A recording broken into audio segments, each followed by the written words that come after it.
یہ جو آیہ کریمہ ہے، آیہ مودت، جس کی طرف میں نے کل اشارہ کیا تھا، سورہ شورى کی آیت نمبر 23، اس میں اللہ تعالیٰ نے اپنے حبیب سے فرمایا ہے کہ لوگوں سے کہے کہ یہ جو میں نے تبلیغ کی ہے، تمہاری خاطر میں نے تکلیفیں برداشت کی ہیں، میں اس کا تم سے کوئی اجر نہیں مانگتا سوائے قریبی رشتہ داروں سے محبت کے۔ اور عجیب بات یہ ہے کہ بعض انبیاء کے بارے میں ہے، قُلْ لَا أَسْأَلُكُمْ عَلَيْهِ أَجْرًا إِنْ أَجْرِيَ إِلَّا عَلَى اللَّهِ۔ یہ بہت غور طلب آیہ کریمہ ہے۔ اللہ تعالیٰ نبی سے کہہ رہا ہے، ان حضرت سے نہیں، کسی اور نبی سے کہہ رہا ہے، قُلْ لَا أَسْأَلُكُمْ عَلَيْهِ أَجْرًا۔ اور نبیوں نے بھی تبلیغ کی ہے اپنی امت کی ہدایت کے لیے، صرف ہمارے نبی کے لیے نہیں کی ہے۔ آدم سے لے کر عیسیٰ موسیٰ تک وہ 1,24,000 انبیاء نے بھی تبلیغ کی ہے لوگوں کی ہدایت کے لیے۔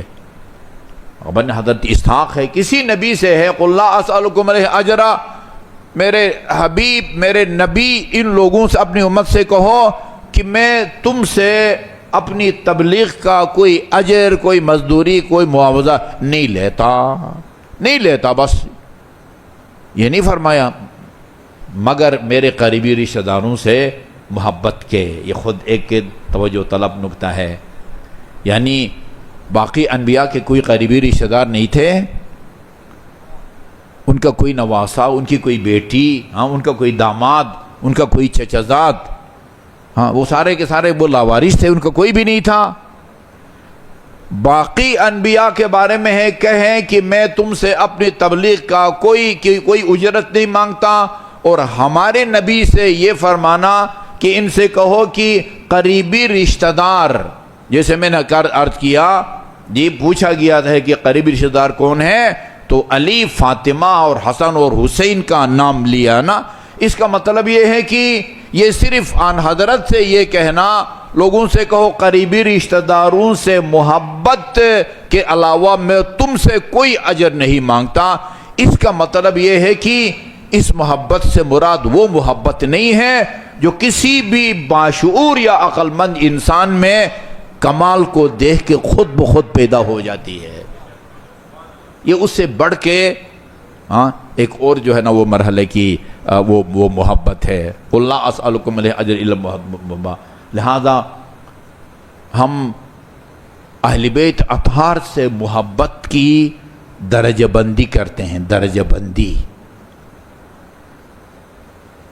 سب سے ادنا جو محبت ہے اہل بیت اطہار سے، وہ ہے جو بعض منکرین خدا کے دلوں میں بھی پائی جاتی ہے۔ ہم اس کی تفصیل میں نہیں جاتے، خدا کے منکر ہیں لیکن تاریخ اسلام کو پڑھا ہے انہوں نے، اور اہل بیت اطہار علیہ السلام خصوصاً امیر المومنین کے وہ کمالات کو پڑھا ہے، آپ کی عدالت کی داستانوں کو پڑھا ہے، آپ کے عبادت کی داستان، آپ کے سخاوت کی داستانوں کو پڑھا ہے، وہ امیر المومنین سے محبت کرتے ہیں، امام حسین سے محبت کرتے ہیں۔ غیر مسلم سیاستدان اپنے سیاسی جلسوں میں امام حسین کے خطبے کے ٹکڑوں کو اپنے سیاسی نعروں کے طور پر استعمال کرتے تھے۔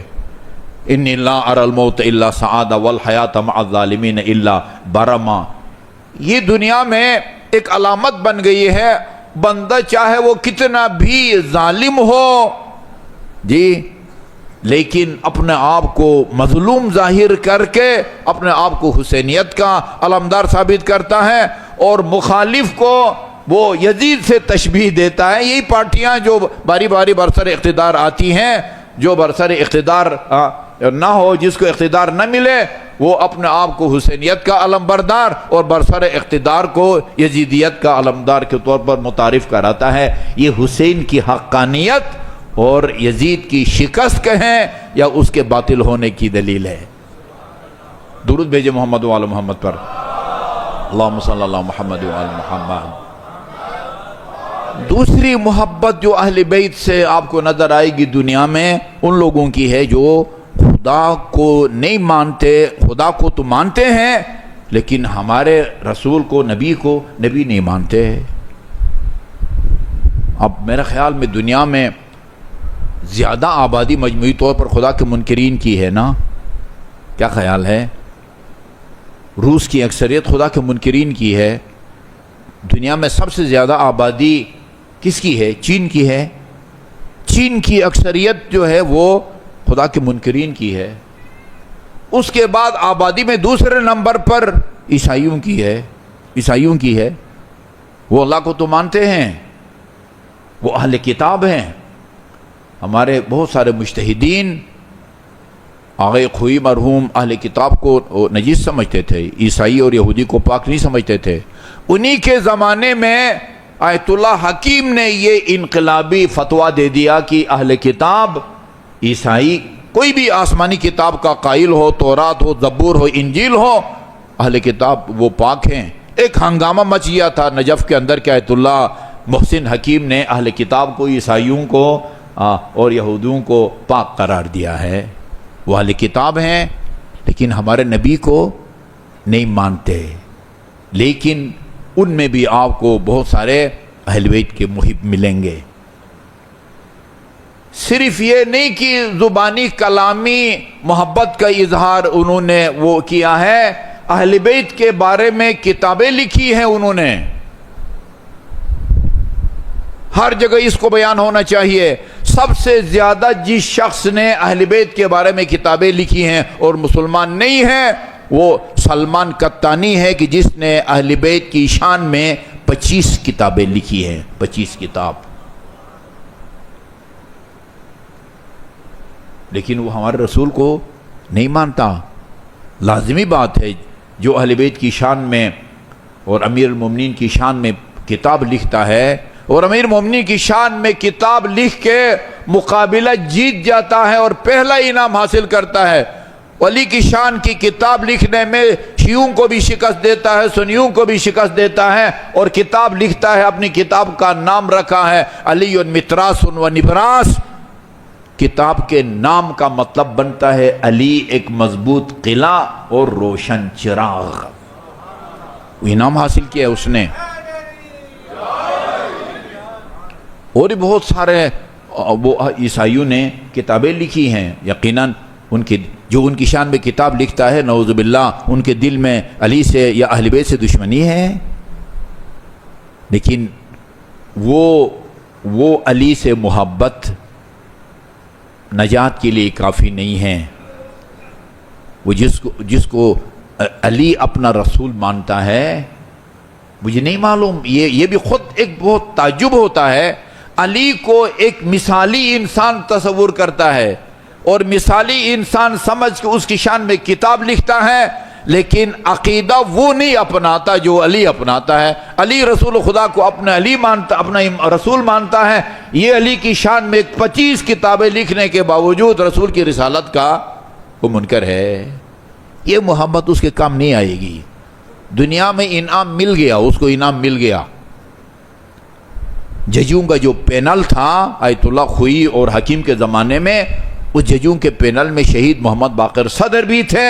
انہوں نے کسی شیعہ کو انعام نہیں دیا. اس شیعہ نے جو کتاب لکھی ہے اس کا نام کا بھی ہمیں پتہ نہیں ہے. سنیوں نے بھی لکھی ہے، ایک نے کئیوں نے کتابیں لکھی تھے، کسی کا نام کا پتہ نہیں ہے.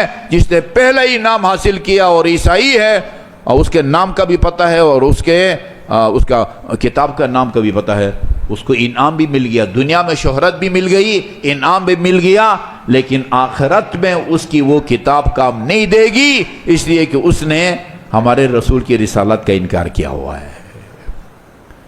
اس کے بعد نمبر آتا ہے ان لوگوں کا جو الحمدللہ خدا کے بھی قائل ہیں، رسول کے بھی قائل ہیں، لیکن علی کو وہ مقام نہیں دیتے جو مقام اللہ نے علی کو دے رکھا ہے.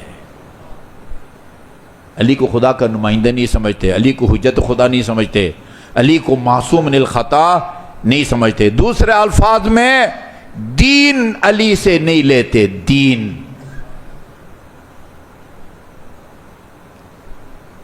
اچھا جی، یہ تین طبقے ہو گئے. تیسرا طبقہ مجھے آپ کہنے دیں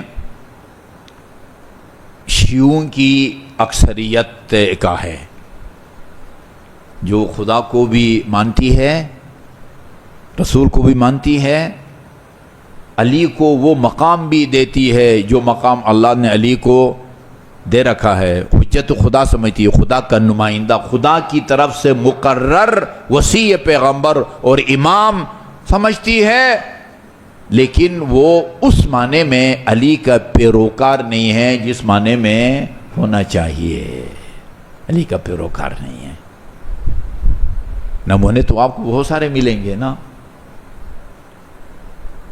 وہ جتنے تارک الصلاۃ ہیں، جتنے لوگ روزہ نہیں رکھتے، جتنے لوگ حج نہیں کرتے، جتنے لوگ زکوٰۃ نہیں دیتے، کتنے لوگ نشاور چیزیں استعمال کرتے ہیں، وہ جتنی خواتین سورہ نور کی آیات کی سراسر مخالفت کر کے اور ان کو پامال کر کے بے پردہ اور سر برہنہ پھرتی ہیں، یہ امیر المومنین کی پیروکار نہیں ہیں، یہ خاتون جنت کی پیروکار نہیں ہیں، اور اس میں کوئی وہ جھجکنے والی بات بھی نہیں ہے۔ کون سی محبت کام دے گی؟ کون سی محبت کام دے گی؟ البتہ یہ عرض کروں کہ یہ جو محبت ہے، جہاں علی سے محبت کے باوجود اور علی کو اپنا پیشوا ماننے کے باوجود علی کا اطاعت گزار نہیں ہے، یہ نہیں کہہ سکتے کہ اس کی محبت کوئی کام نہیں دے گی۔ نہیں، محبت کام دے گی، امامت کا اور ولایت کا اقرار یہ کام دے گا، لیکن وقت لگے گا، وقت لگے گا۔ اپنا حساب کتاب دینے کے بعد، وہ کفارہ ادا کرنے کے بعد یقیناً اس کو نجات ملے گی۔